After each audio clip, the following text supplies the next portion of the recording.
ওবায়দুল কাদেরের চিকিৎসা আর খালেদা জিয়ার চিকিৎসা এক নয়। শিক্ষামন্ত্রী আওয়ামী লীগের সাধারণ সম্পাদক ওবায়দুল কাদেরকে চিকিৎসার জন্য বিদেশে পাঠানো ও খালেদা জিয়াকে কেন পাঠানো হচ্ছে না, এ প্রসঙ্গে বাংলাদেশ আওয়ামী লীগের যুগ্ম সাধারণ সম্পাদক ও শিক্ষামন্ত্রী ডক্টর দীপু মনি বলেছেন, ওবায়দুল কাদের কোনো কারারুদ্ধ মানুষ নয়, তিনি একজন মুক্ত ও স্বাধীন মানুষ।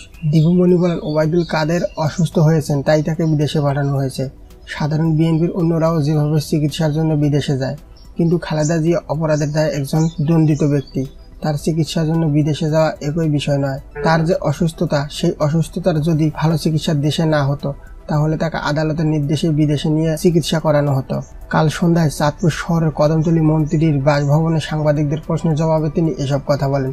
এ সময় উপস্থিত ছিলেন চাঁদপুর সদর উপজেলা আওয়ামী লীগের সভাপতি নুরুল ইসলাম নাজিম দেওয়ান, সাধারণ সম্পাদক আলী আরশাদ নিয়াজি, সাংগঠনিক সম্পাদক আব্দুল আজিজ বাদল সহ আওয়ামী লীগের নেতাকর্মীরা।